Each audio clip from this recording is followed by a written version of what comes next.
Kia ora and welcome to the very first episode of the Sonic Speculations podcast. My name is Nathaniel Otley, and over the next several months, I'll be your host as we get an inside look into the creative processes of a few of the many immensely talented composers and other sound creatives here in Aotearoa.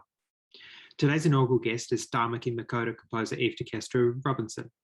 One of New Zealand's foremost composers, Eve undertook her formal training at the University of Auckland, culminating in being the first awardee of a DMUS in composition in 1991. That same year, she was the Auckland Philharmonia's composer in residence. In 1998, she was the winner of the inaugural Sounds Contemporary Award with her work Chaos of Delight 3 for Women's Voices, an award she would win again in 2007 with the work These Arms to Hold You for children's voices in orchestra. Her opera, Len Lye, a 5-act chamber opera, premiered to a sold-out season at the Maidment Theatre in Auckland in 2012. In 2018, her album The Gristle of Knuckles won Classical Artist of the Year at the New Zealand Music Awards. She has worked with and been commissioned by many artists from New Zealand and around the world, including the BBC Scottish Symphony Orchestra, NZSO, the APO, Chamber Music New Zealand, the New Zealand String Quartet, NZ Trio, and the National Ensemble of London. Soloist collaborators include Bede Williams, Alexander Ivashkin, Jane Manning, Nicholas Isherwood, and Stephen DePledge. Eve retired from the University of Auckland in 2019 after 25 years teaching, and is currently the co-chair of the board at the Sounds Centre for New Zealand Music. A couple of notes before we begin. Firstly, when discussing the work Tumbling Strains, Eve is very frank and open about her mental health. If hearing about this is an issue for you, I would suggest skipping 3.5 minutes from the beginning of the discussion about Tumbling Strains. Also, in the discussion, we accidentally misattribute the authorship of the book Behind Bars, which should instead be attributed to Elaine Gould. If you like what you hear, please like, rate, review, and/or share, depending on your chosen platform. In addition, please subscribe. I have 8 episodes planned for this pilot series, with a number of other very exciting guests already confirmed. As will be the case with all episodes, you can find a list of links to recordings, websites, and other material of interest in the episode description or on my website. If you'd like to, please get in touch, sonicspeculations@gmail.com. And if you're interested in finding out more about the project, there is a short preview episode on the same feed or channel that you are watching this episode on. And I'm joined now by Eve de Castro Robinson. Kia ora, Eve. Ate Marie, Nathaniel. Great to talk to you. So the first question I'd like to ask is, how did you come to composition? What was it in your background that meant that you found composition an attractive thing to do, and why composition? That's a omni-pronged question, really, because I think when I try and analyze this kind of thing, not that one can do a deep analysis, it goes way back to the type of child I was, which was a girl of intense feelings, shy, fairly quiet, but always listening and observing. And also my parents were both, as it were, separately musical, but didn't necessarily claim to be. So I didn't come from a family of known composers or musicians, apart from the fact my father played clarinet in the Otago capping band. So he had a deep and intense love of music in a different way from my mother's, which was much more warm and natural, and she'd sit at the piano and play. She could play by ear, which is something I always admire in other people, because I just never been able to do it. Especially embarrassing at family occasions where, you know, someone play Happy Birthday on the piano, and I think, oh no, don't ask this person who's supposed to be a musician. I'm truly at that kind of embarrassing level. So she would sit and play old war tune stuff she grew up with, but also the early Beatles and music from films and stuff, and we'd sing along. She later bought a pianola. Wow, what an instrument that is. And we got rid of it in the family, which is such a shame. So we'd sit at that and pump the pedals and bang out a tune, or it would bang out a tune. So I came from that kind of background, and I duly went for piano lessons because I think it was deemed that I was the musical one, or I perhaps wanted to. And in a way, I loved the music. I loved the Schubert, I loved the Chopin. I loved anything sort of more on the sentimental side of classical, I guess, but that expanded. So I did all that, and then in my teenagehood, I slightly veered away from those kind of rather regimental lessons, and I did get my ATCL from Trinity College, the associate teacher diploma, after 3 goes. Very, very nerve-wracking stuff to a girl like me, sweaty fingers, unable to keep them still, all that kind of terror, but that's all right. Scales, you know, reverse scales and thirds, whatever they were called, Hanon. I'm sure it's great discipline, but I never really had that discipline for learning instruments. Then it was the drums, and as a sort of sulky 16-year-old, I bought a drum kit, I think with mum's blessing, and I'd practice that, but that was more for a sort of image thing. And I soon found that learning drums was just as damn difficult as any other instrument. Then there was a cello period. And so when I was a sort of a mid-teenager, I had this love for rock music and classical music going side by side. And in point of fact, I'd take myself off to memorable gigs at the town hall that I can remember, like Charles Rosen, the famous Beethoven scholar and pianist. And I sat above him in the circle there at the town hall. And I remember looking down on this bald head and broad shoulders, and he went into the first bars of the Appassionata sonata, and I remember that as being a key moment of a kind of musical recognition. And then we had Yehudi Menuhin visit and Maura Limpany, but at the same time I was also going to gigs like the Rolling Stones at RIP Charlie Watts a couple of days ago, at Western Springs, and Elton John and Joe Cocker, and then there was Roxy Music and Lou Reed, and a wonderful panoply of 20th century greats, really. So I had both those things going on. And then I went to study graphic design and did a slew of other jobs, and eventually rocked up at the School of Music, because my then husband had said we'd gone on a sabbatical overseas, and I didn't know what I was going to do when we got back. He said, "What do you really love?" And I said, "Well, I really love music the best." And I think if he hadn't asked that question, I don't quite know what would have happened, but I came back and enrolled part-time at the University of Auckland, and so things took off from there, and I did my B.Mus and M.Mus and D.Mus, and then tutored and then lectured, and I've only just left there a couple of years ago. So let's pick up on that. You said you had a graphic design background, and it strikes me looking at a lot of your scores that your notation, your handwritten notation, is very particular and quite beautifully done. Do you see your background in graphic design translating to the actual calligraphy of music? Yes, I think that correlation must be true, because they go hand in hand, as it were, because if you're working closely with a pen, nib on paper or manuscript or whatever, you have to be accurate, but also there's a kind of celebration of that going on in your mind. You don't choose either thing unless you enjoy that kind of translation of feeling into visuals, which isn't, in this case of graphic design, big sweeps of paint like that. It's more particular. And yes, I used to enjoy, well, I still do when I give myself the chance, and I really should go back to handwritten scores, but there's such a pressure of computer notated scores for people that unless it's a solo piece, orchestras and chamber groups, I mean, the more or less the market, well, not so much the market, but just clarity demands a computer notated score. But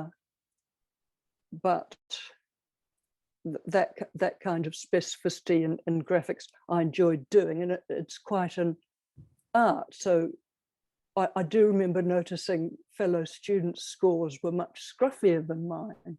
They didn't, for whatever reason, have a very good knack with the pencil, say. Whereas I love forming the quaver, and then the beam, the stem with another pen, and then the beam with another calligraphic one. And there's something very satisfying. It's like drawing. You're drawing a code. And I was just looking at Elaine Barkin's wonderful behind bars, I think it is, that big fat tome on notation. Wonderful stuff. The specificity of distance between things, all that the computer has now taken away from us. So I think to take that graphic angle to fruition is to say that I think while you're forming a handwritten score, you have a deeper understanding about what you're trying to do, because A, you're doing it in slow motion,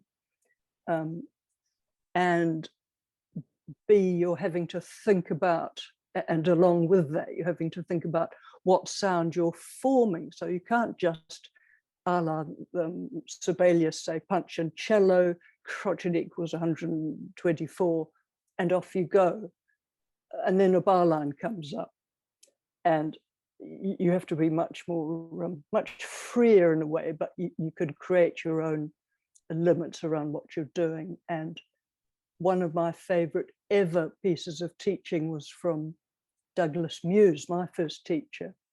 He walked into the room and he said, I can't replicate his Newfoundland falsetto, but he said, "There are no bar lines in music. Who taught you that?" Oh, the revelation of that statement. And I love that kind of simple teaching, just a statement that gives itself over to all sorts of small realizations, small and large. And I've since used it with students, because of course there's no such thing as bar lines. You create them. And that's one of the downsides of computer notation. It keeps coming at you with, I say to students over the years, why have you stopped that there? Well, they can't really answer it because the bar lines come up. So you have to do something else. You have to create a strong beat on in the next bar. Well, that's a nonsense. The sort of grid that Sibelius provides, that you sort of have to very actively struggle against. Yes, that's right. And if you don't know you're struggling against it, oh, what a shame. You were talking earlier about other musical genres that you were interested in, going to lots of rock and pop music concerts. I think of some of your music and I see very clear elements of that, or strives towards that. I think of something like Tumbling Strains, where the opening is very sort of hits you immediately, and it strikes me as sort of very different in terms of a classical duo for violin and cello. Do you consciously try and draw from a number of different musical genres? No, is the simple answer to that.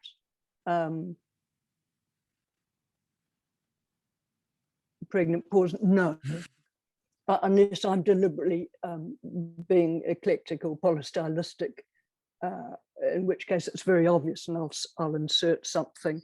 But if you think of people who are influenced by gamelan or music from somewhere else, no, I don't do that. I've rather always been keen on creating, in Gillian Whitehead's wonderful words, I must write the kind of music that only I can write. I've used that as a touchstone. Well, I haven't found it hard to. It's just what I do. I don't like to be derivative. I just, as it were, do my own thing. But of course there will be influences, and if one thinks that everything you write has resulted from everything you've ever heard or experienced, which is a strange kind of all-encompassing, profound thought, then it must be the case that things will be recognizable. And of course, with our music, we love to identify in others in order to understand it, try to understand it. We identify influences and sounds. That piece, Tumbling Strains, which is quite a striking work, I wrote under very difficult mental circumstances. I was in a bad depression, and it took a great deal to draw that piece out of myself. And when I think about it now, I remember just thinking, well, I think I had the beginning, and this depressive episode was pretty serious, actually. In retrospect, I'll just keep writing. And in a way, I didn't quite have a grip on what I was writing, which is interesting retrospectively, but I just kept going. And I think that's been one of my more successful pieces, perhaps because of that. In other words, it came from a different place that was less contrived and more direct. And it certainly got a ferocious, almost sort of animal quality about it. Politics is never far from, and actually is often inseparable from your music. You've talked about this on a number of different occasions, but how is the process when you're writing something that has maybe an extra musical, political background? How does the piece come about in that particular instance? I think one can have a specific political event or issue in one's mind, and really, again, it's a contrivance. You can either use something direct, like I'm just thinking of Zhevsky's "The People United Shall Never Be Defeated," the use of that stonking Chilean workers song, and then the variations thereof. Fantastic work. Or you can just summon up the kind of depth of feeling about the issue and have the work grow out of that. And I suppose I try to do the latter. Otherwise you risk, I don't know, being didactic or being too obvious or being contrived, any of these kind of things. You rather hope that a depth of utterance will come from your depth of feeling when you wrote the thing.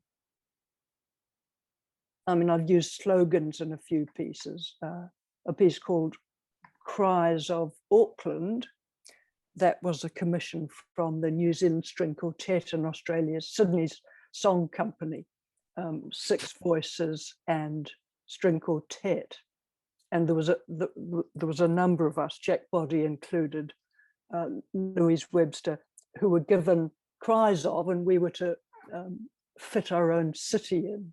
So I chose Auckland, and I used cries and shouts and slogans from my experience over the decades. So that was one kind of overtly political piece, but that can be listened to as a piece of, as it were, concert music perfectly happily. How do you see the balance between something that people who write political often get asked about is how much of this background do you need to know to understand the music? And how do you see that, if you see it as a tension, how do you see that playing out? I think you have to, as a composer, go beyond the obvious. in order to say anything decent. At best, I think it's a mixture, a meeting or a balance between those, the specificity and the creative. If I think of, say, From Scratch and what Phil Dadson was on about when he came back from London, having worked with the Cornelius Cardew's Scratch Orchestra. It was a socialist collective group that believed in a certain thing, and he came back here and set up From Scratch.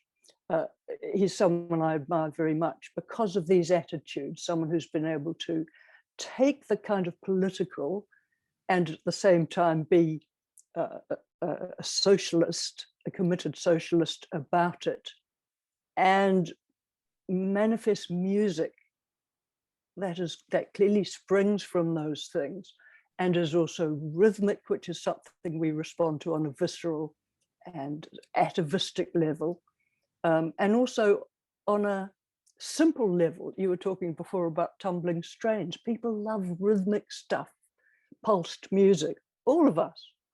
Well, I can't talk for everyone.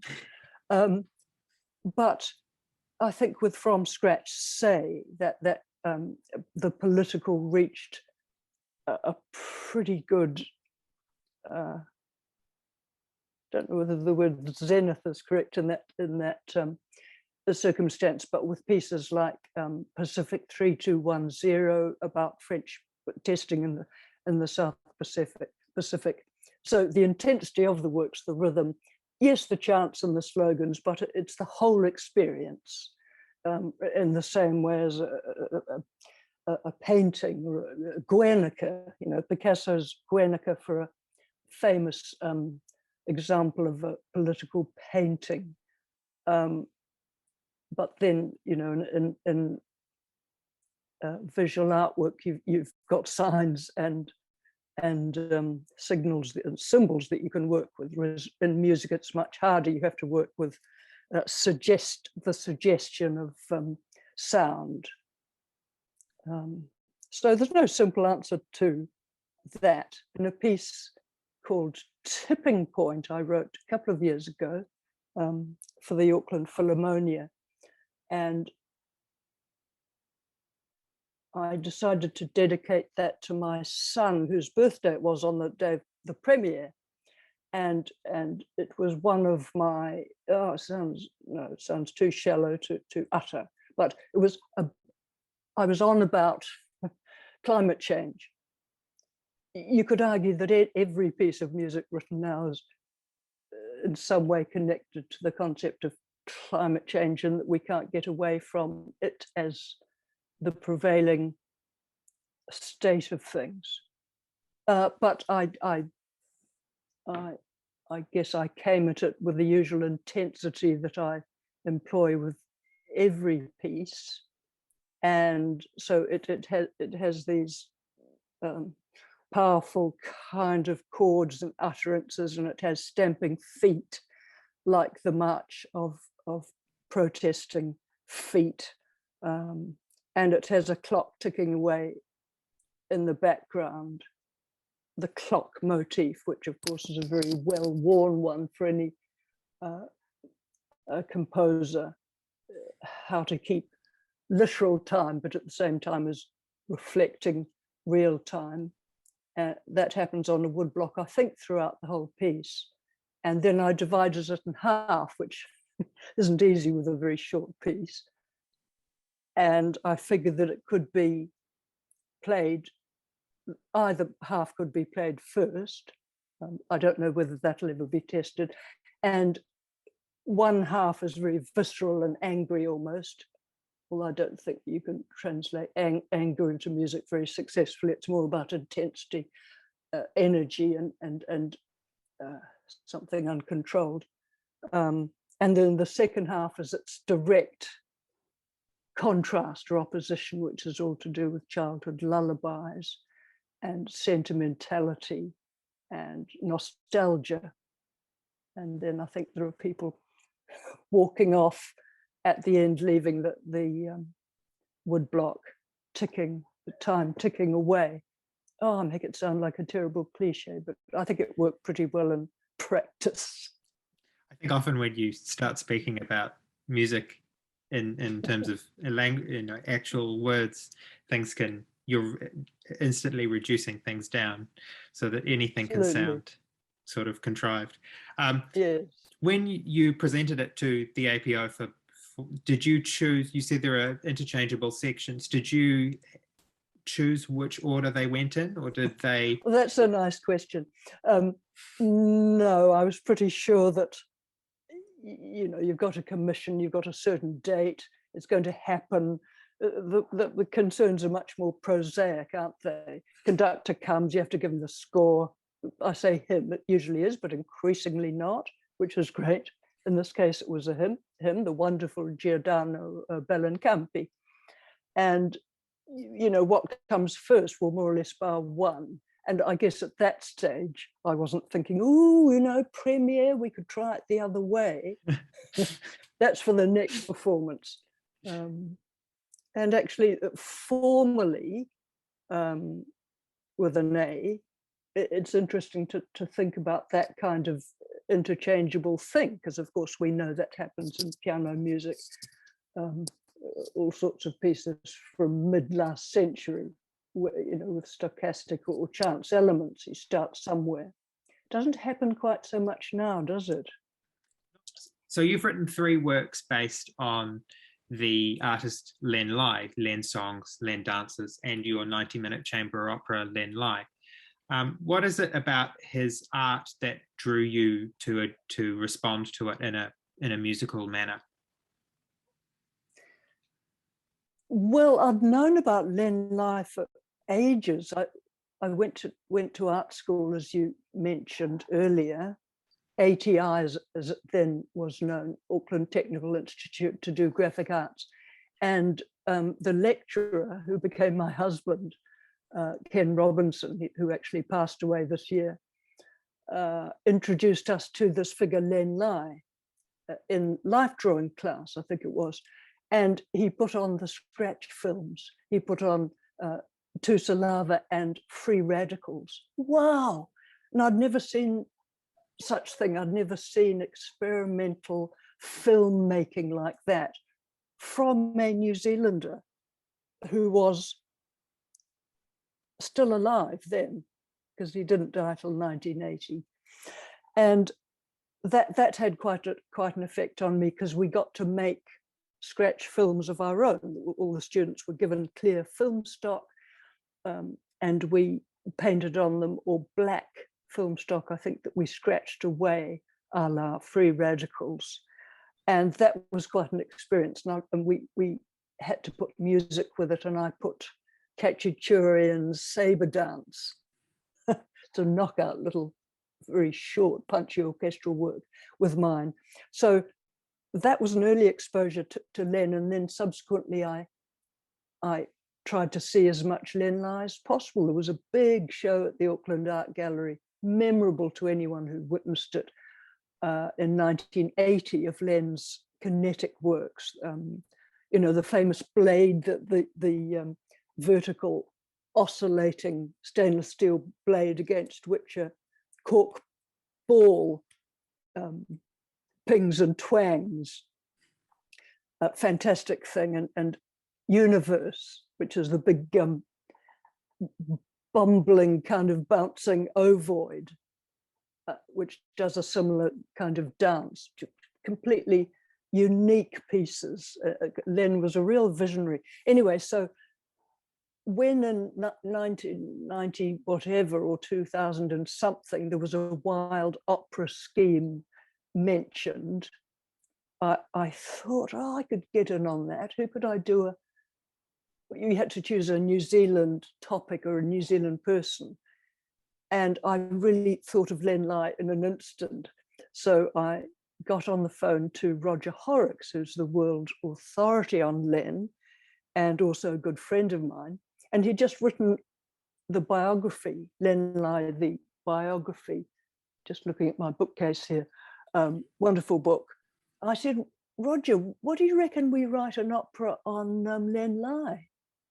And he said, Sure, keep talking. So we kept talking about it, and eventually, about a decade later, Len Lye the opera was performed, and it was quite a success. 4 nights, full house, at the Maidment Theatre in Auckland, and a real collaboration. I mean, a messy, wonderful, richly populated behemoth of a thing that it was. And it was only a chamber opera. You know, it was only 13 of them on stage, for goodness sake. And but a thing like that is a lot. It's a big load to put on, because you've got all these collaborators and everyone's on the same vision page, but everyone has their own slight views on how it should be aesthetically. So that was Len Lye the opera. And while I was writing that, I had a couple of commissions. One was in early 2000s for a new work for the New Zealand International Festival of the Arts in Wellington. And I chose to write for Helen Medlin, the redoubtable opera singer. So I wrote Len's songs, and I took some of Len's 9 of his wonderful and wacky and quirky and moving poems and set them for Helen. And that was Len's songs. And then Len Dances was another separate commission from the Auckland Philharmonia for a fanfare, a short fanfare using a New Zealand topic. So all the opera and the dances and the songs all have similar woven melodies and rhythms and sort of tropes. And I guess that comes back to what we were saying before about reusing material. And I haven't often done it, but that's an example of material moving between these Len Lye works. And in the opera and Len Dances, you actually use bits of kinetic sculpture. Can you tell us a little bit more about that? Oh, yes, at the end. Yes, in the earlier piece, Len Dances, I thought, well, I'll finish off by having the 3 percussionists there were, what luxury, as well as the timpanist, which is always a thing. You know, there's 4 of them up the back. Well, it's, you know, it's not as big as my mate John Psathis goes, but hey, not many people can handle that number of percussionists. And I thought I'll have a big full-on stainless steel Len kind of event happening. So I went down to the Gavette Brewster and met with the people there. I think Evan Webb and some of the engineers who worked within the archive there, John Matthews, you know, really important people who've kept Len's work alive in New Zealand, based at the Gavette Brewster Gallery in New Plymouth. And I was taken down in the archive and allowed to choose some strips of discarded stainless steel and bring them home. And one was a blade type, short enough to twang, and the other was long enough to kind of whip like that. And the other had a weird kind of little metal tongue on the end. God knows what they did with that. I remember at the premiere, one of the percussionists who shall remain unnamed dropped theirs, thereby adding to the sort of metallic tintinnabulation, I guess, because it's quite hard to wield. Mm-hmm. We've all, you know, terrible things that can happen with whirling purerehua, for example, that kind of thing. Boy, you have to know what you're doing if you're going to be flinging a missile round in the air like that. Any percussion that's a bit dodgy, you know, drum heads jumping off and bouncing over the orchestra and into the audience. And then for Len Lye the opera, I think because I had a drum kit player and a percussionist, I had Ron Sampson on drum kit and the wonderful John Bell on vibraphone and percussion. And I think I got them with stainless steel sheets, and to just make as a bigger racket as they possibly could near the end there. and also replicated on the sound on the video that we had showing of Len's sculptures. To get that all encompassing, because if you've stood or witnessed a work like the magnificent Flip and Two Twisters, which is two ominously dangling strips, vast, huge gallery size, and a middle innocent looking metal Mobius strip that at its peak turns inside out. A fantastic thing. It really is. Flip and Two Twisters, and it starts to go crazy and builds, sort of builds up momentum, or as they say sometimes in the media, builds to a crescendo. You will have seen that. Anyway, it's a bit mean to criticize people whose specific world isn't music. I think they're just trying to avoid using the word climax. But anyway, the thing builds until this Mobius strip of metal flips. So that's the kind of all-encompassing energy when you witness those things that I was trying to replicate in the opera. So that's Len Lye for you.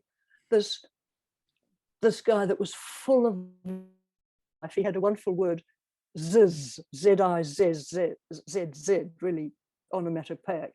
He talked about a feeling of ziz, and he was polychromatic, and he was quirky, and he was impossibly romantic and loved women to a fault. And he would have been a hard guy to be married to. He had two wives, and they're both depicted in the opera. His second and most beloved wife, Anne, played by the gorgeous Anna Pierrard, and they had an open marriage, as it were, successfully for a long time, and that added a sort of poignancy to the thing, that love story of Len and Anne. And of course, working with Roger Horrocks, who'd known Len and worked for him later on in his life, gave me access to all these really personal stories that he had spent 20 years on. So it's just a lovely, rich experience, the whole thing. In fact, I've just 2 weekends ago, just before lockdown, been down to the Gavette Brewster Len Lye Centre. What a stonking legacy that is for Len. If you've been to that wonderful undulating metal building in New Plymouth there, right adjoining the Gavette Brewster, for a Len Lye festival, Rainbow Dance. And anyway, I could bang on. And the very same night, Len Dances was performed in Christchurch by the symphony orchestra down there. So Len lives. I'm glad to be keeping him alive to a certain extent.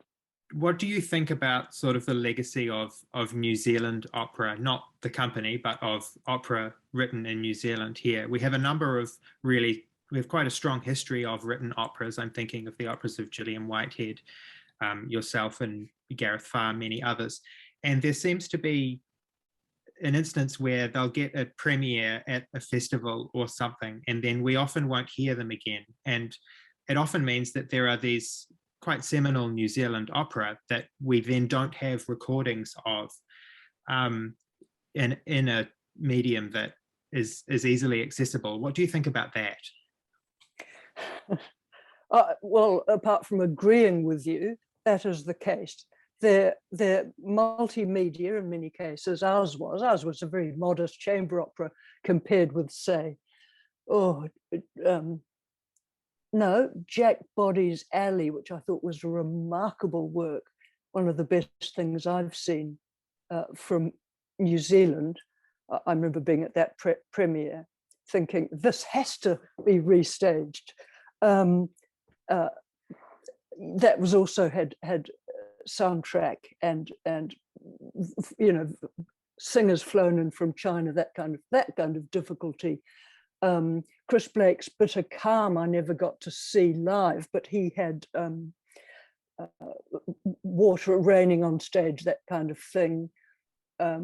Jenny's Hohepa, which I did get to see, would seem fairly straightforward to restage, but then you have to have brilliant singers, a director who's keen on doing it, a company that's keen on doing it. And how many opera companies have we got? So the opera by its very nature is a bit too unwieldy for its own good. So I would suggest to anyone wanting to do one, keep it doable, keep it within the bounds of a small group of instruments, a small group of singers, and modest means. And I remember seeing at Opera Factory quite a few years ago now, a little opera by Lyle Cresswell. I think it was only a trio, but boy, that thing packed a punch. It was a dark story. It was Cresswellian and musical tone, which was intense and dark. Fantastic thing. So I think there are plenty of musicians and singers around who would welcome something that's performable like that. Peter Scholes with his Auckland Chamber Company has put on operatic works because he's got a group and he's willing. But it's the word opera that puts people off, because people have got well, fair enough. People have a preconceived notion that opera is something grand with a huge orchestra and singers dressed up in outlandish old-fashioned clothes, but, you know, howling sopranos and all the rest of it, and reprobate tenors and baddies on stage in an opera house. So it's a matter of changing that mindset. My friend Alex Taylor, composer, and co and friends, put on the most wonderful retelling of Dido and Aeneas a few years ago, and they staged it at Te Uru, which is a flamboyantly designed, fabulous art gallery out west here, with bright yellow staircases, and they performed it a sort of perambulatory version, and the wigs were a contemporary take on wigs, and Alex himself was frocked up in sort of semi-kinky porn gear, screeching its head off, but it was very tastefully and imaginatively done, and that was a restaging of opera. So it's really a matter of how you think about it. You know, have a video is easy enough to have as a background. That's what we had. Shirley Horrocks, who's a well-known filmmaker, documentary filmmaker, did the visuals for our opera with a video behind the players. So really it's a definition of what the word means. And there's been a lot of controversy around the New Zealand Opera Company recently about personnel and all this kind of thing. Classical music in this culture has always struggled a bit. You know, it's the whole bums on seats thing. It's justifying to your funders. Any big organization has that kind of justification. And a lot of orchestras and companies do really well with it. They can be adventurous at the same time as catering for their traditional audience. Because in a way, of course, we know an orchestra is a museum piece. It's I hate to hear myself saying this, it tends to be relevant to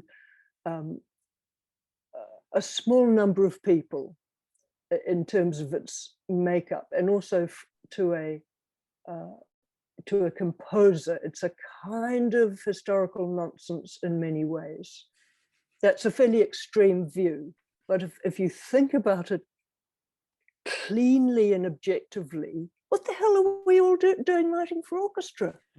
It's a construct that belongs in previous centuries. It's hierarchical.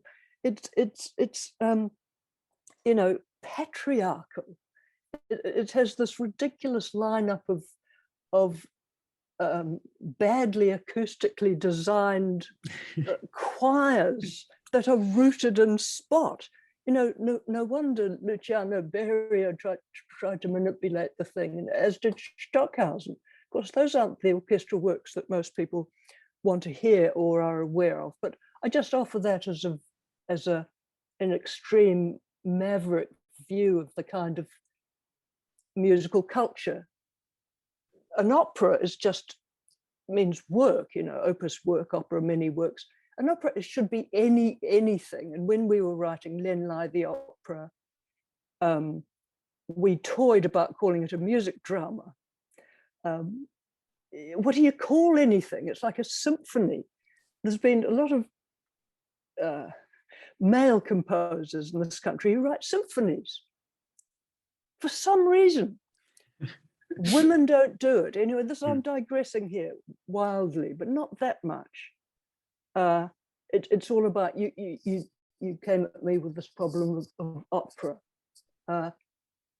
Make an opera for a bunch of flautists and some paintings in the background and some chanting singers and an offstage person with a loud hailer. Boom, you've got an opera. You've got an orchestral piece. You don't have to call it a symphony. Men do that. It is something that you do see, and there's obviously that balance of who sees themselves represented in the writing of symphonies, and that's right. That's where some of that certainly a lot of male composers writing symphonies, it's seen as their addition to this symphonic canon. To the canon, that's right. And which of us hasn't been brought up, and I don't put us in that category, you and I in that category, although not too far wrong, with the idea of the symphony orchestra as the pinnacle of Western musical achievement and the symphony as the icing. That's not a good word, as the ingredient musical form. I still catch myself. Shape. I still catch myself having to push out those thoughts in my own. That's head. Right. So deeply inculcated they are, and it's a bit like that with tonality. But that's another conversation, because that's of worms. And it's too deeply rooted. So all these things. So opera, make it what you like. Just be imaginative with it. And I think this guy who's getting all the flack at New Zealand opera has copped that flack because he's tried to do something different. And personally, I applaud that. Full stop. All right, so we'll end with 5 quick fire questions. These are, oh gosh, we're going to ask everyone. So the first of these is, where do you go to be creative? Is there a space, location, or office that has been predictively productive over your career to create it? Well, I'm just searching around my room as we speak, and I've got a small house here, and I like to keep it nice and colourful and stimulating, so that wherever I sit, I'm stimulated by what I see, that's for sure. And I also like a view, so that I can look out the window and look over at or down on. But mainly I think the creative thoughts come with movement, with walking. I used to go jogging, don't do that so often now, swimming, walking coastally. Any form of walking where there's a vista seems to free up your ear, free your creativity up, and get those juices flowing. And if you set yourself just thinking about the problem of the work that you're on, a solution will probably come, rather than sitting there gazing at blank manuscript as we think of it. Which is always terrifying. All right. Yes, that's right. Second question, are there any performances, collaborations, or professional relationships that stand out to you throughout your career? Oh, yes, a lot. It's how to narrow them down. I mean, I've had a lot of terrific performers, soloists, really. I like working with soloists because there's a sort of relationship that you can get going. And when I think about those people, more recently with Nicholas Isherwood, great American-based baritone, specializes in Stockhausen, someone who can sing anything. So when you're faced with an individual like that, you have to limit yourself in terms of what you can get them to do. Likewise, the late Jane Manning, wonderful British soprano who had perfect pitch, and that kind of, I like a wrangling with someone who's better than you can imagine. The Russian cellist, the late Alexander Ivashkin, who taught here for a while. Wow, what a musician, and what a deep knowledge of things, Russian. And he wrote the book on Schnittke. Working with them was a privilege. But mainly here I found that my most meaningful musical collaborations come from other New Zealanders, people that I've worked with over the years, people like Stephen DePledge, Gareth Farr, Dan Poynton, the wonderful pianist, used to play a lot of my stuff, Peter Scholes, Andrew Uren, terrific simpatico players who kind of get my music, Ashley Brown, more latterly, Mere Boynton, Miranda Adams. We all come from the same place, Aotearoa, and get the sounds of the land, and they know me and what I'm on about. And I think that's pretty important. You know, you can think about the international names, but they have an objectivity that misses out somehow on the soul of the sound that I'm on about, or we're on about, if I can think of New Zealand music in the collective. What is one of the strangest experiences, any unusual or unexpected experiences you've had as a composer? As a composer, well, I guess just meeting people. It's more performing stuff. It's putting on the music of, it's mounting. I've done a lot of events and curating and mounting of concerts, and those are the things one tends to think of, the way pianos can misbehave just when you don't want them to, like the piano whose leg suddenly plunged through the stage floor at Martinborough once when we were running an event there. And then there was when I had Reed Gainsford, a wonderful New Zealand pianist, lives in Florida, visiting, and he was playing Messiaen's Van Regard, and I was in charge of the concert. And you know, you check a piano and you put the lid up and you lock the wheels, but you forget to lock one of them. And and this was a concert, and I sat there in absolute terror as he pounded those immortal chords, and with every chord the piano moved a centimeter away from him, and I couldn't do anything about it. So that's a fun memory, as was the other day, it seems, putting on my beloved friend Anna Lockwood's, another composer who lives in the States. I decided to do her work called Gone, Gone, and it has helium balloons, and you tie them to a music box piano, which I found on Trade Me, a little white, fairly vulgar sort of thing that played. And then we had to blow up the helium balloons. I was determined to do this work anyway. Gosh, it was fun. And John Coulter and I, we were running this Karl-Heinz Company concert, we had to find the optimum time of inflating them with helium so that they didn't deflate or anything before the concert at 7 o'clock, let's say. So we had them all inflated, and we had them tethered and lifting this little piano around the theatre in rehearsal.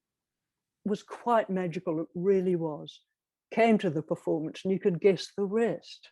So the singer went behind the screen to bring these balloons, but like that famous French film, The Boy with the Red Balloon set in Paris, but a whole 60 of them, and let it go. It went slowly, slowly down until it sat on the floor.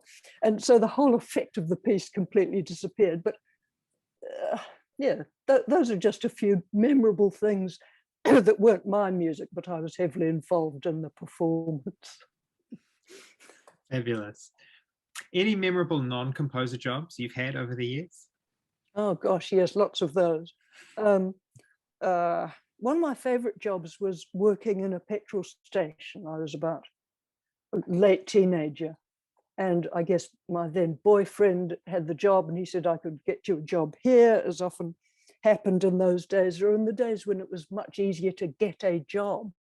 You more or less applied for one and sort of got it. That's what I used to find.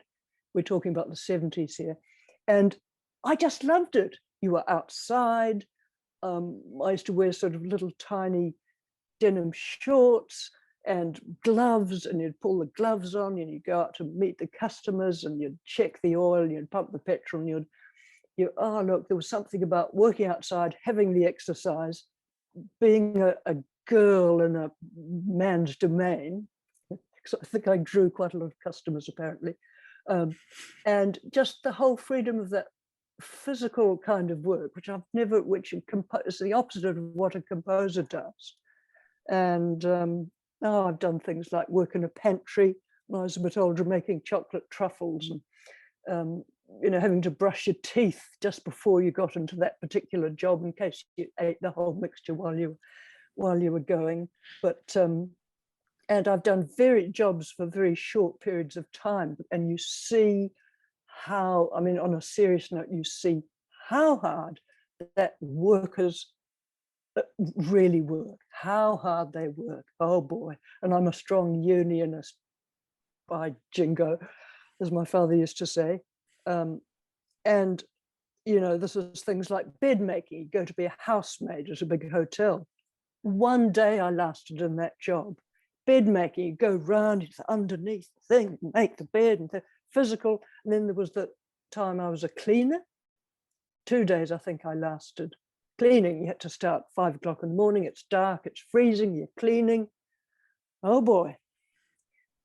The workers, they keep this society going. And in lockdown, this is who we're relying on, all these people keeping the wheels of everyday life going on. How did I get onto that?